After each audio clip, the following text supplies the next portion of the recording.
If this is your first time here, my name's Adam. I'm the lead pastor here. I want to welcome you to Mosaic Narnia campus, where it is always winter and never Christmas here in Ohio, and it always, the temperature drops on Saturday night into Sunday. I don't know if we're not praying hard enough, or I feel like it's you guys' fault. I don't know. But anyways, you're still here, even though it's cold and depressing outside, so that's good.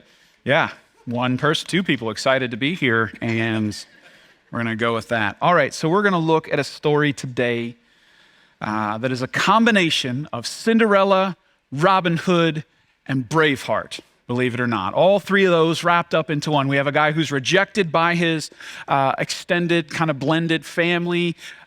He draws together to him a band of, we'll call them merry men, and he comes home to his home country and defends it against an oppressive invading force, all rolled into one guy. Now, here's the crazy part, and this is it really is true. It is a combination of these three.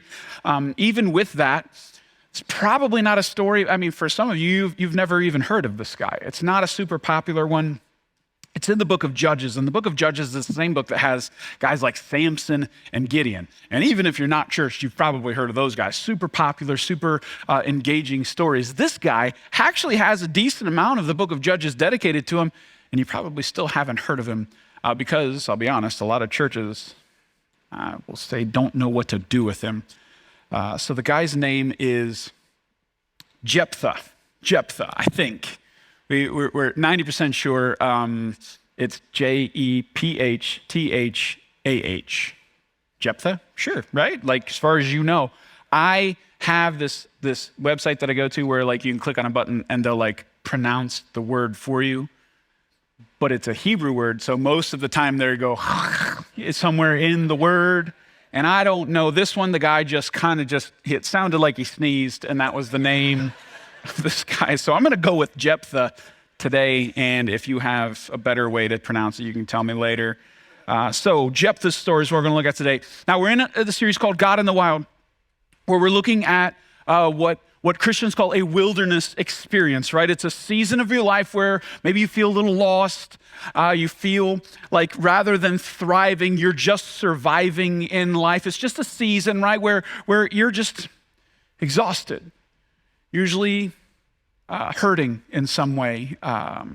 It's not necessarily something that you want, but what we've been learning is that in the wilderness, it's a place where God seems to move in a way that he doesn't move when you're not in the wilderness. He seems to be, like his presence seems to be more pronounced in a way that it's not in the wilderness, when you're not in the wilderness. And then also, God seems to speak at like a different decibel level when we are in the wilderness. So we're learning some really cool stuff. We're gonna see here some interesting things from Jephthah as he ends up in the wilderness as well. So we're gonna start in Judges chapter 11, verse 1.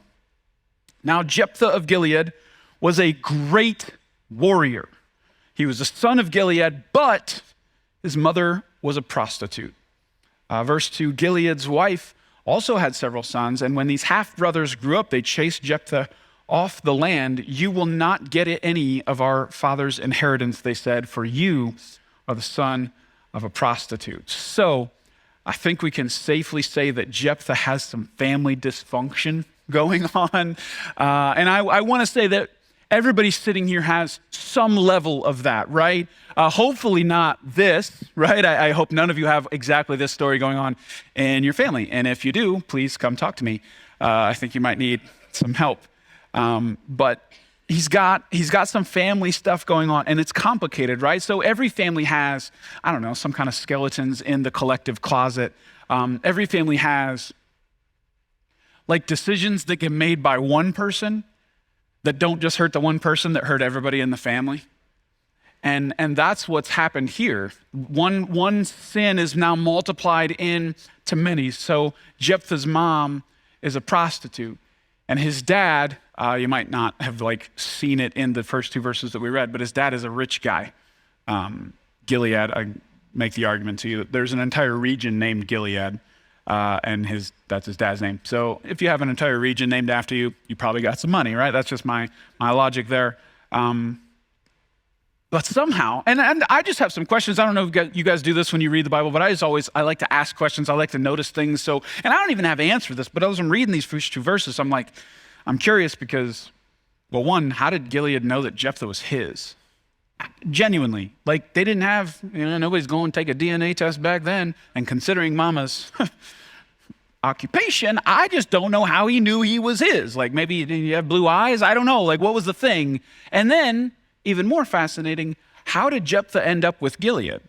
Usually, the child's going to stay with mom, but in this case, he ends up with dad, especially back then. So it's just a fascinating situation. Seems unique. And then we see that his half-brothers reject him, and they send him off. And we don't know the story there either. Like, where was dad? Come on, Gilead, you should probably speak up. Where was he? Was he gone? Had he died already? We don't know the situation, but we do know that the brothers had enough clout, enough authority to send Jephthah off. So the thing that sends Jephthah into the wilderness in his life is rejection. Rejection, man. And when you've experienced this in your life, you know that rejection can kind of send you reeling, right? Rejection's one of those things, depending on how it hits you in the soul, it can really cause you to have some deep questions, right, about yourself. When you get rejected by people, especially certain people, like it almost can very easily turn into like an identity level crisis when you get rejected by certain people. And my guess is with Jephthah is that he already had some identity questions, right? Like if he's thinking back in his life, wondering like who he is, he's probably looking at his origins and like having some questions about that. Like he only exists because of his dad's mistake, of his dad's sin. Like he wouldn't exist if his dad hadn't done what he did, which was something that his dad shouldn't have done. So he's got to have a question like, should I even exist? Like, and then what do you think about the blood that's flowing through your veins like this? Like, who am I? Already had to be a question growing up in a family where you're only the half brother, you're not the whole brother. And having everybody look at you just a little different than the way they look at each other. So he's already got these questions, and then all those questions get just punched when they say, get out. All the questions now are answered in that, I was wondering if they wanted me. Now I know they don't. And what does that say about who I am? I feel like this had to be just a complete emotional upheaval for Jephthah in this season, confirming his worst fears about himself. But I do want to point out a detail in the very first verse. We can throw the first verse back up. There's some tension in this first verse. This is the introduction to Jephthah. So the writer of Judges, you learn who he is in this very first verse. And he says, now Jephthah of Gilead was a great warrior, period. He's talking about his whole life. He's making like a statement about Jephthah that you should know. This is like the title. This, if he was writing a college paper, this would be the title on the title page. Jephthah was a great warrior. And then he wants to give you a little bit more information. He was a son of Gilead. But his mom was a prostitute. It was like, your voice kind of trails off as you say that part, right? He wants you to know this first part, but then he's also giving you this other detail. And what I want you to see is that like who he was and where he came from like are two like distinct things. That his identity as to who he wasn't necessarily like caught up in where he came from. And this is really important. Because he was a great warrior, but his mom was a prostitute. Who he was and where he came from are not intrinsically connected. It's like the writer wants you to know that his DNA was not his destiny. You know what I'm saying? Like that's important. Like he's like, hey, I need you to know this. He has like this thing in his history. It was like a really big deal, but he still became a great warrior. like his family history, it explains him. You need to know it, but it didn't define him. Like that's the thing the writer wanted you to know. Like, yes, you came from there, and that helps us understand you, but that's not going to be what defines you. And Jephthah embodies that. He's not going to allow his questionable origins to affect his self-image. He became who God called him to become, not who his family history said he should become. He broke those generational chains and he leaned into the future that God wanted him to have. So this is the Cinderella part of the story. He gets rejected by his half-brothers and sent away, no golden slipper, but he is out now. So verse 3, so Jephthah fled from his brothers and lived in the land of Tob. Soon he had a band of worthless rebels following him. So he runs to, we'll call it the wilderness, the land of Tob. Scholars don't know a ton about it. They kind of had a general idea where it was, but they don't know there are no details about this place. But for me, when I hear land of Tob, it sounds like a fictional place. Doesn't it sound like a place you would read about in like a fantasy book where giants and trolls live and there's mushrooms as big as houses? Like, doesn't it sound like that's probably what Tob is like? And there's like, I don't know, people skipping through the fields in the land of Tob. I don't know why, it just sounds mystical to me. But my weird background aside in the things that I read in my spare time, it is, we know, based off this verse, a place where the rejects go, right? It's kind of the downhill of society. If you get rejected, you end up in Tob. You don't ever set out to go to Tob, you just kind of end up in Tob. It's where the rebels go, the renegades, the misfits, the outcasts, the square pegs and round holes, they all end up in Tob. And that's where Jephthah ends up. You got to think about that. What he would have been carrying with him his whole life up to this point. We don't know how old he was, but this whole life up to this point, he already had some questions about who he was and what it all meant. And then his brothers say, get out.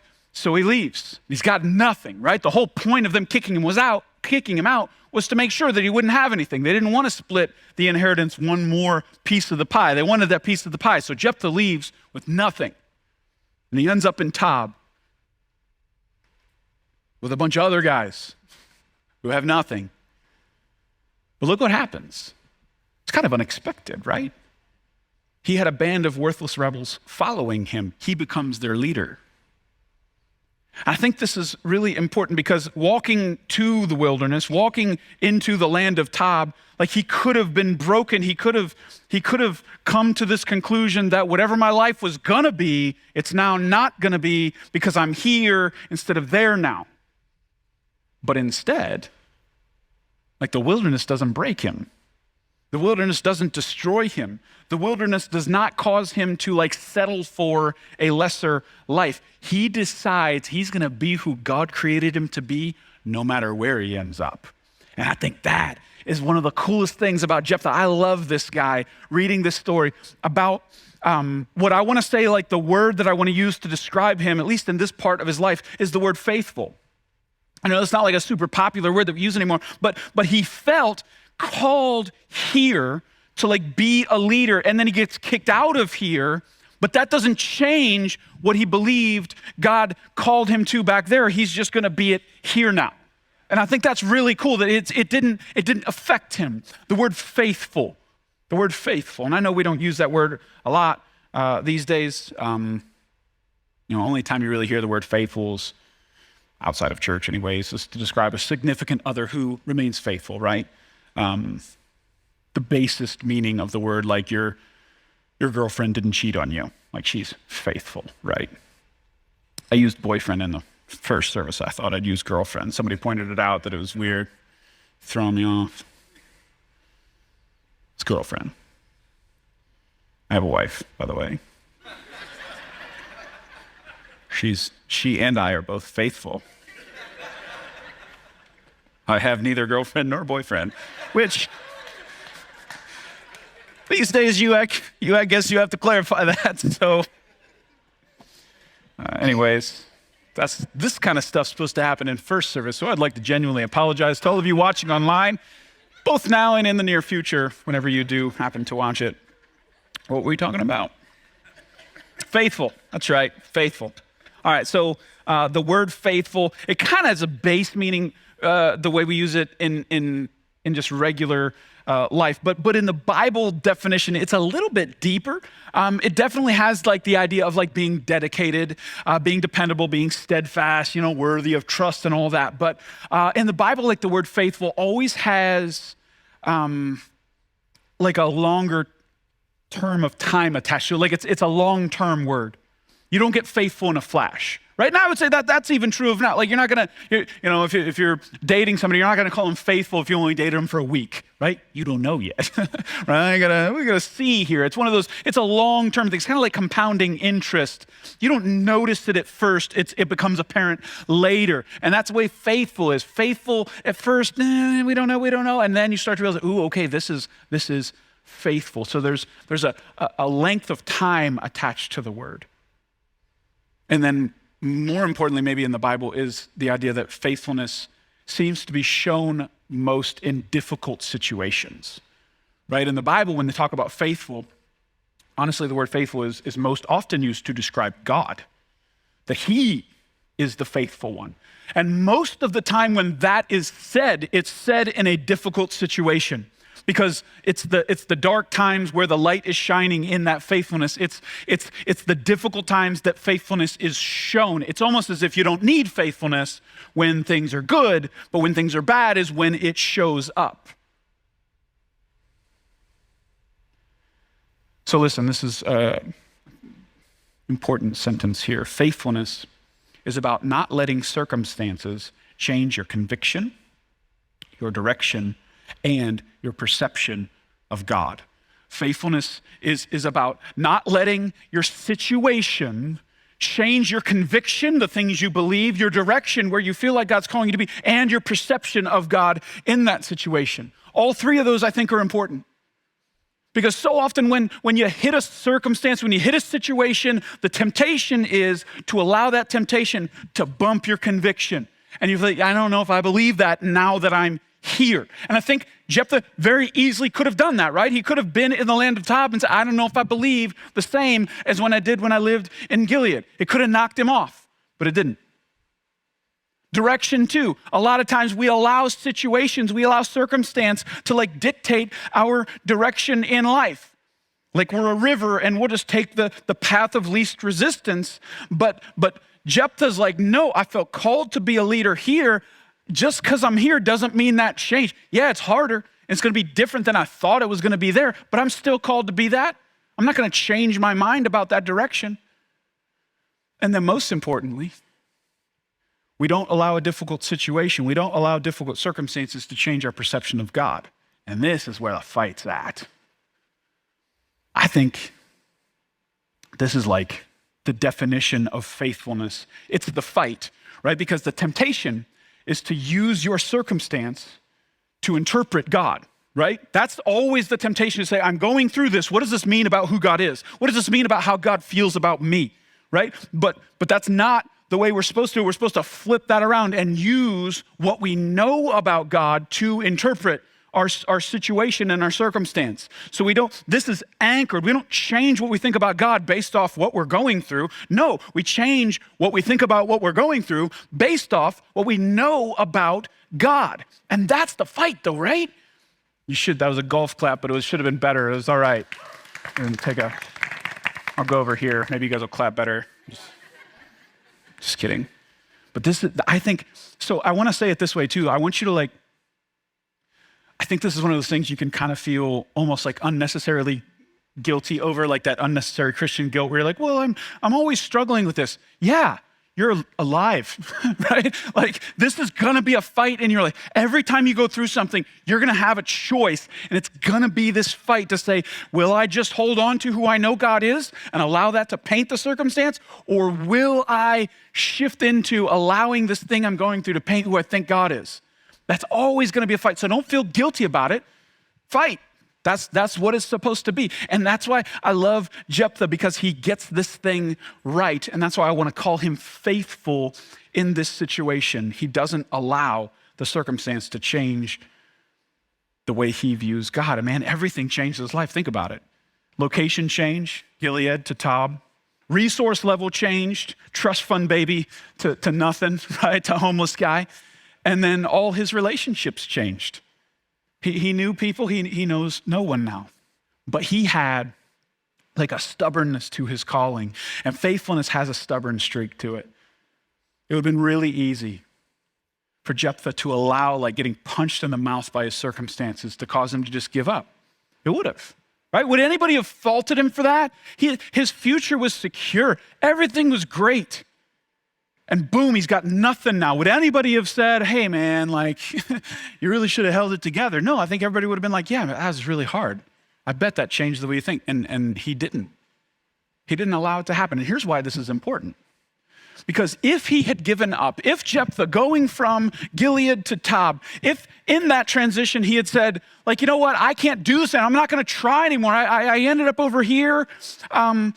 If he had let the wilderness kind of knock him down and then he just stayed down, listen, he wouldn't have had the opportunity that he's about to have. The next season that God had for him was dependent upon him not staying on his butt in the wilderness. He had to get up. He had to actually live out his calling even in the wilderness in order to experience the thing that God has for him next.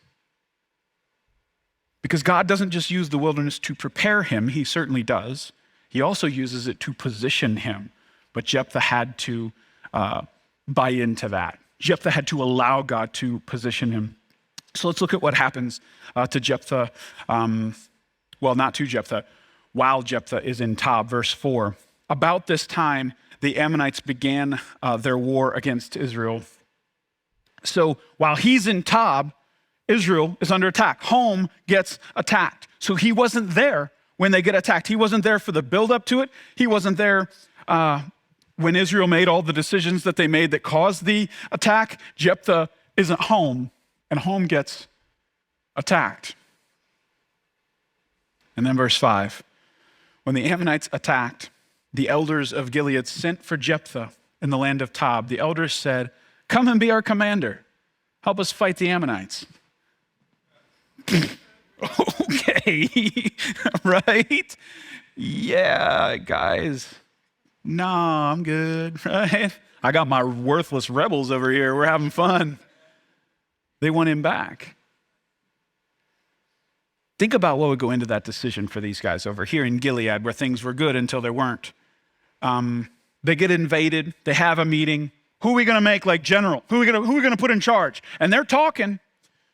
They got a whole country full of people, and they all got lists, and they're comparing lists like who's going to be in, who's going to be. And they can't find anybody here who they think should be in charge. And then somebody's like, remember that Jephthah guy? Did you guys ran off? Remember him? Right? You hear what he's been doing? No, what? Dude, he's got like an army over there in Tob. For real?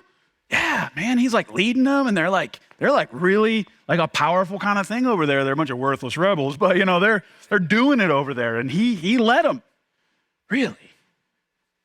Maybe we should go talk to him. All right, let's go. Like that, didn't something like that had to have happened over here for them to say, let's go get that guy? Like some kind of conversation had to happen over here. And that's the thing. Like he had done so much out in the wilderness that they heard about it not in the wilderness. That God used that. And the part I love about it is that these guys over here, like I believe that if Jephthah had stayed, he wouldn't have been the same guy that he was here in the wilderness. Like he was tough here, right? He had learned to be a leader and a warrior, and he had that grit that comes from living in the wilderness, and he needed that, and he would have never got it here. So like I said, my argument is that God was positioning him, that he would have never, if he had stayed, if he had been in that elders meeting where they're all talking, they wouldn't have picked him. He wouldn't have been tough enough. He wouldn't have been a leader. He would have just relied on the money and the comfort that he had being here. He wouldn't have been the same person. So God used this wilderness season to not only prepare him, but to position him to get this call, And the elders choose him, and they ask him to come home and fight So that kind of ends the Robin Hood section of his life. He's band of merry men. We don't know if he brought him with him. I have to believe they came, right? Like they had to have come, his band of merry men and him come home. So here's how he responds. Verse 7, I love this because it's so relatable. Here's what he says back to them. Aren't you the ones who hated me and drove me from my father's house? Why do you come to me now when you're in trouble? Right? You want my help now? How convenient for you. When things were great, you didn't want me around. You kicked me out. But now that things are tough, you want me back, huh? Anybody ever been there before? Right? Everybody has somebody in their life who like the phone only rings when they need something. And that's how he feels here. So he's rightfully offended by this. Now, we're going to circle back to this verse. Put a pin in this verse. This is a really important verse. We'll come back to it at the end. It's very deep, deeper than just Jephthah's offense. But I'm going to give you the Cliff's Notes here. We can't go through the whole story. He ends up coming home, okay? Even though he's offended, but they only want him when things are going tough. He comes home. He negotiates a little bit. They actually offer him to be their leader even when the war is over. So he negotiates a really good contract. He must have a good agent. So he ends up like, hey, they say, we're going to make you our leader. Just come and like help us not get killed by these Ammonites. So he signs the contract. Now here's what, he starts his campaign against the Ammonite king by writing the king a letter. Okay, like a sternly worded email to this enemy king. And he's basically making some historical arguments about why Israel has a right to be where they are and all this stuff, and the Ammonite king just kind of ignores him. So he tries diplomacy first. He tries reasoning first, and it doesn't work. Which even that, by the way, I don't know, there's something about that like draws me to him, because like the way he's painted, if we didn't know that he sent this letter, you would almost just assume that he's like a mindless barbarian who just wants to come like with bloodlust and come kill people. But that's not the way he started. He's like, hey, let me try this. Let me reason with the guy. And that's why I think this kind of starts the Braveheart section of his life, because if you've ever watched like the greatest movie ever,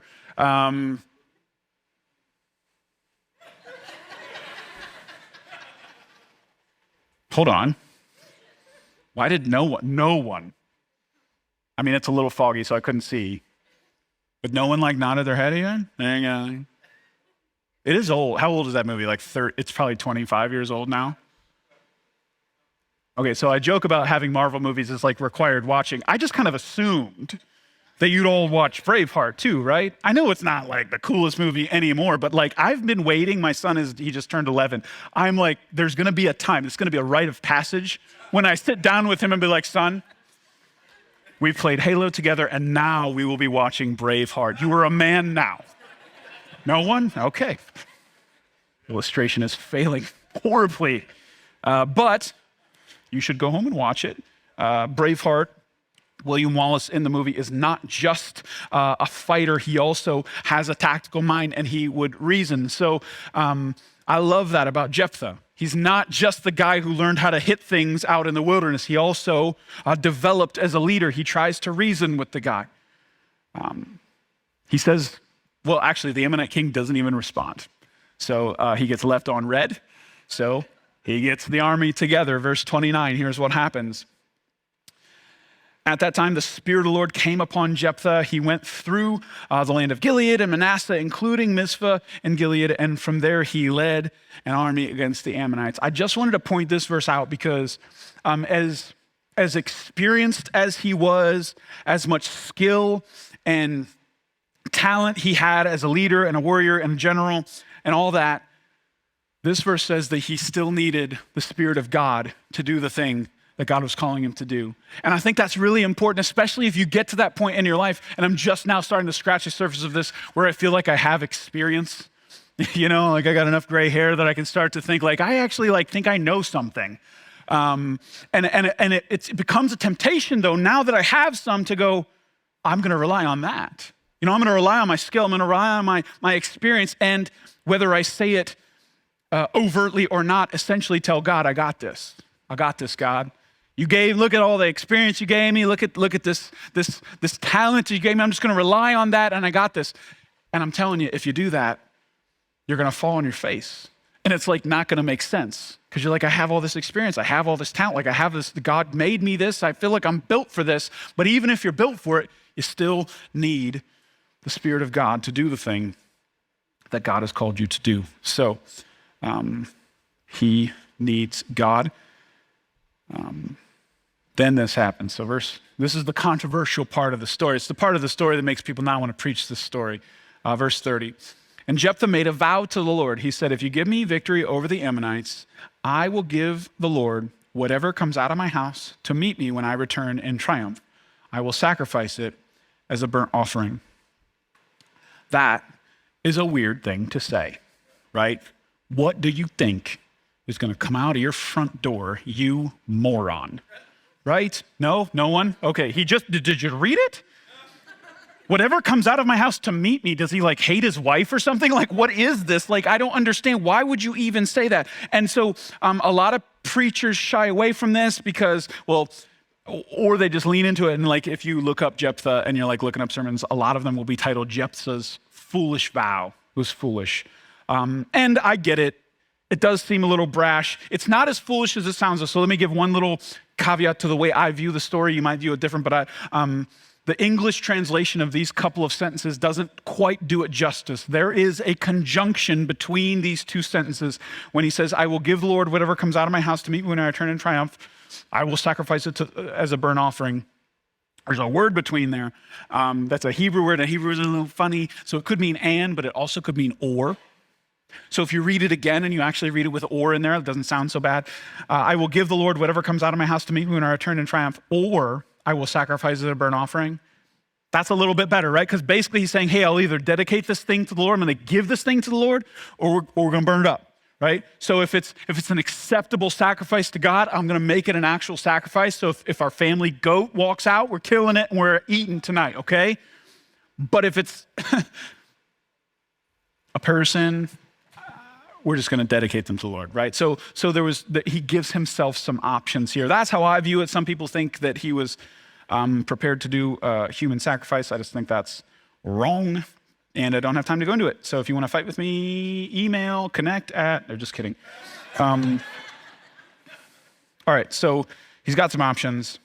Now, he goes out. Again, don't have time to read it all. He goes out, he wins. They rout him. William Wallace at Stirling, you need to watch that battle. He's got his face painted blue. That's Jephthah here. He goes out, he wins the thing, he comes home. Here's what happens, the thing you're all waiting for, what's going to come out of his house. Verse 34, when Jephthah returns home to Mizpah, his daughter came out to meet him, playing on a tambourine and dancing for joy.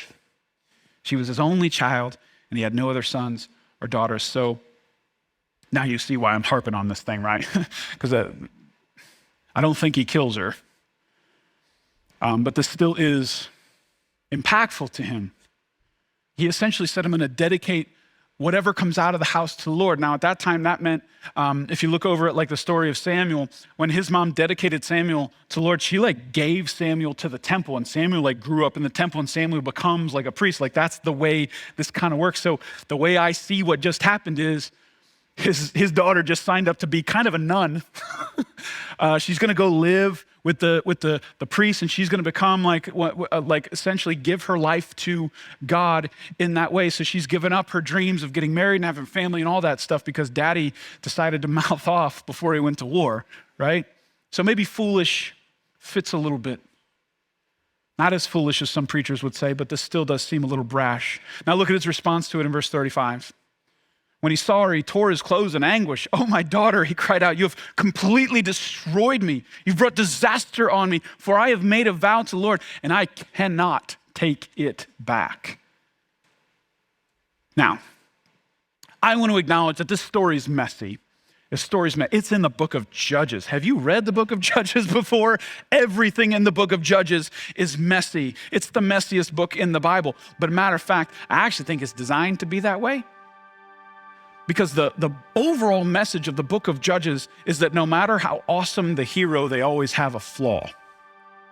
That actually the book of Judges points to Jesus, who is the perfect hero, who came to conquer not Israel's enemies, but to conquer sin and Satan and death and demons, to die on a cross for our sins in our place, to give us reconciliation, forgiveness, and a future home in heaven.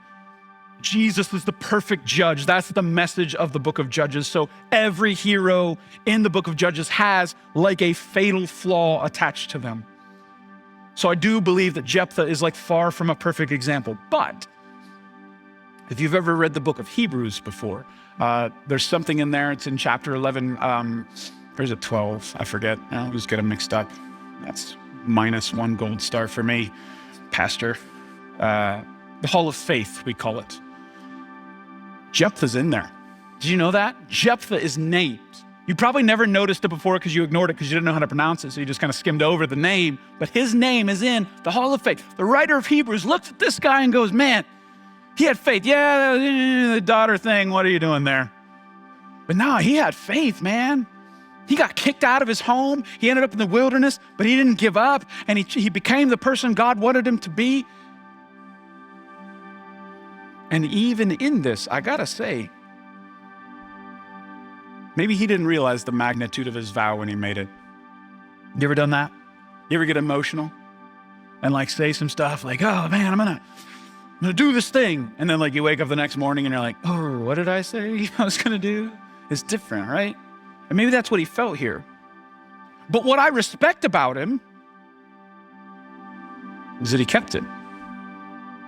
He kept it. Now, these days, gosh, I feel like I have to defend him.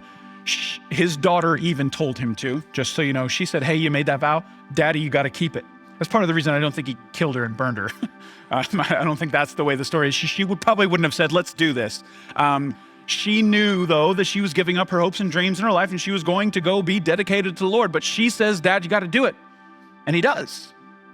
Even not knowing the magnitude of the vow when he made the vow, he still kept the vow. And I respect that. But I guess what I want to pull from this story is that this word faithful, if you want to be faithful over the long haul in your life, it's always going to include sacrifice. It's always going to include sacrifice. And I don't mean making some crazy vow to God and keeping it. I don't mean that. I don't think that you need that in your life. But there is always, like, in order to pursue the life that God desires for you to have, there's always going to be something that you're giving up. There's an element of sacrifice when you say yes to God. You're going to be saying no to something else inherently. And here's the truth. It'll be more than you think.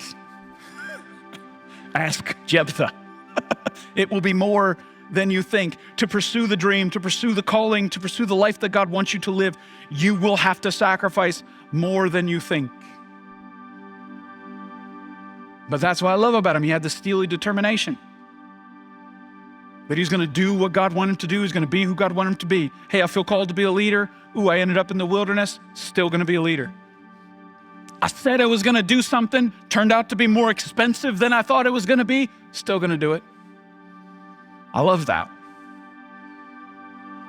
So listen, Christian, if you're a Christian, let me clarify. Can I clarify what that is? I don't mean somebody who goes to church. I don't mean somebody who tries to be a good person. What I mean by when I say Christian is someone who put their trust in Jesus, okay? A Christian is someone who realizes that they are a sinner and they need a savior. A Christian is someone who realizes that they cannot work their way to God. They need God to work his way to them, right? They've been humbled and a little broken by the state of their heart, at least. More likely by the state of their life. A Christian is someone, you never go to God standing up, right? Usually the Christian starts off at the very least on their knees, more than likely on their face before God saying, I need you. And a Christian is someone who trusts in what Jesus did on the cross for forgiveness of their sins and their reconciliation to the God of the universe. That's what a Christian is.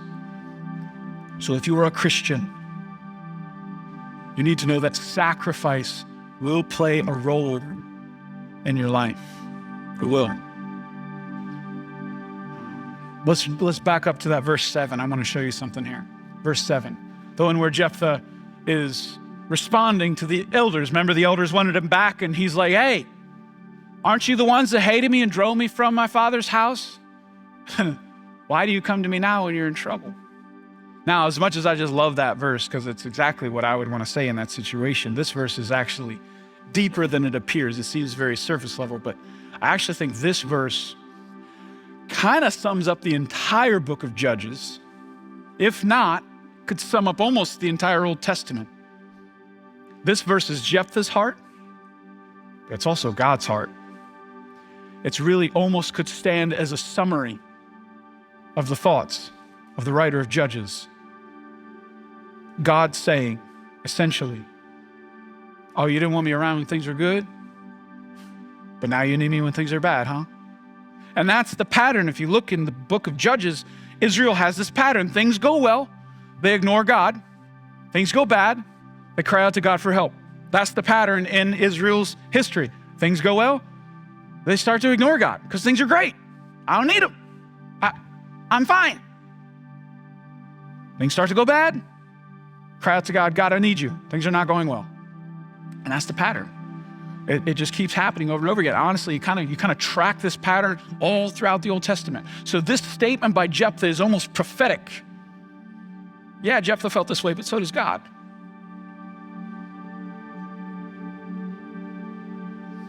What if that's one of the deeper lessons of the wilderness that we don't like to talk about? Because usually, when you're in a wilderness season, the angst that you feel is to, not be in the wilderness anymore, right? You want to learn whatever lesson you need to learn. You want to be whatever you need to be to not be in it anymore. You want to exit the wilderness. But what if one of the lessons in the wilderness is actually supposed to open up our eyes to how we are when we're not in the wilderness? Because if I may make an observation, I'll ask. I don't have to make a statement. I'll ask. When you're in a wilderness,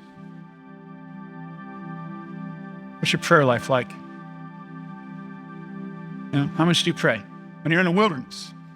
How much attention do you give God? What's your desperation level for God when you're in a wilderness season in your life? Compared to when things are good. When you're not in a wilderness, when things are going fine, what's your prayer life like? What's your attention like when it comes to your relationship with God? What's your desperation for God?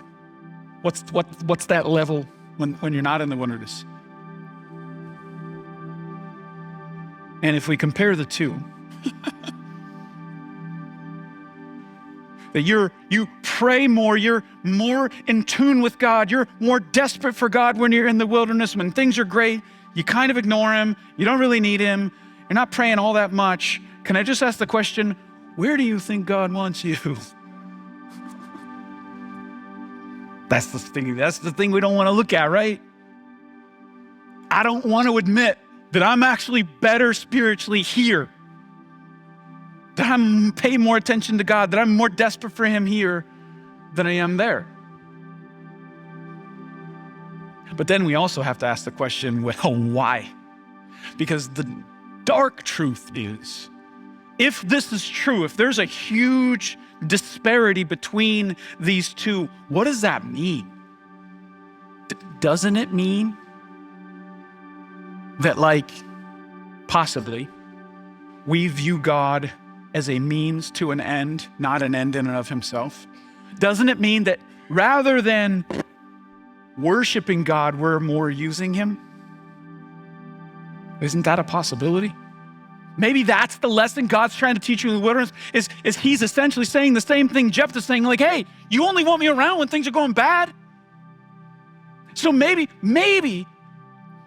it's not that you did something wrong that sends you into the world. What if God, his heart is just out there and he's saying, hey, you didn't do anything wrong, but I just want to spend some time with you. And the only time you pay attention to me is when things aren't good. So guess what? Things are going to be rough for a while because I want to be around you. I want you to pay attention to me.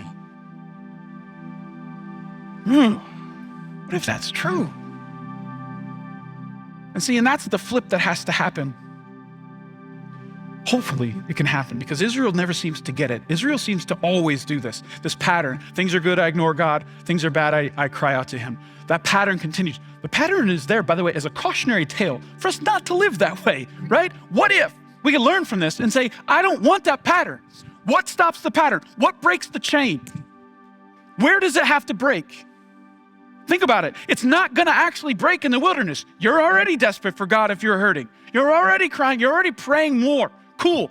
The pattern breaks over here and things are good.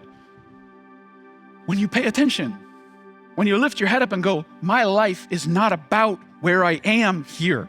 My life is not about how good things are, the relationships I have, the money I have, all this stuff. My life is supposed to be directed up. And that's where the chain breaks. That's when you don't have to go to the wilderness to get close to God again. You can be close to him when things are good. But only if you decide he's more important than the good things. I mean, I think I didn't even get this far in first service. They're not as spiritual as you guys. That's what flips eventually. Can I give you some advanced Christianity? Can I give you something? This is like 401. This is master's level Christianity. There comes a point, when you first get saved, it usually, it's about you, right? Because you need God to save you. And you've got all this mess and you want God to fix it. And that's what draws you in, and it should. And it's about you. And then as you go, God starts to whisper, it's not about you. And for a while, every one of us ignores that. You just do. And eventually, that little whispering becomes a little louder. It's not about you. Your life isn't about you. Your life won't work if you make it about you. It won't work. So he'll put you here because he wants you to acknowledge that. The only reason I'm in the wilderness is because, the only reason I'm even defining it as a wilderness is because I've made it about me. It's not actually. If I know I'm about him, that's the best part of Jephthah. He may have cared, he may have mourned the loss of all this stuff over here, but it didn't stop him from being who God wanted him to be. He's like, I'll just thrive in the wilderness then. I'll just thrive. I'll be who you want me to be over here too. I don't care where you put me, God. I'm going to do whatever you want me to do. Like, man, there it is. What can Satan do then? If you just say, let's go, dude. I'm going to serve God, whether you're in Gilead or in Tob. I don't care. I'm going to serve God. I'm going to be who God wants me to be. Bring it, dude. Don't say that. I don't ever taunt Satan like that. Well, once a year I taunt him. On Easter, we taunt Satan. That's the only time of year I taunt Satan. But what if everything shifted and you decided, my life's not about me. It's not. It's about him. I'm not the main character of my own story. What would change? Worship team, why don't you guys come back up here? What do you think? What element of sacrifice in your life do you think God might ask for? Like, don't make a dumb vow, but what is God asking you for right now? Because even the sacrificial nature of our faith, that we're not going to live for ourselves. Jesus said, if you try to save your life, you'll lose it. What in the world is he talking about? He's talking about this. You live for yourself, it's gonna be like sand going through your fingers. You live for him, it has substance. Maybe that's what you need. And pray with me. Jesus, I love that you give me the ability to preach on these things like I've got it down. Lord, I want this. I want to worship you, not use you. I want you to be the end, not the means to some other lesser end. Help Help me fight for that, Lord. I pray for the person right now who's in the wilderness, Lord. Pray that they feel your presence and lean into that, Lord. Pray their hearts out, desperate for you. I pray for the person who's not in the wilderness right now, Lord. Person who walked in here and things are good. Oh, Lord, I pray you'd get their eyes up. I pray for the Christian who you are whispering to right now. It's not about you. I pray that for the first time, they'd hear it and say, okay, Lord, show me what that means. Pray for this church, Lord. We'll be full of people who ask that question. Get to see what you do with it. In Jesus' name I pray. Amen.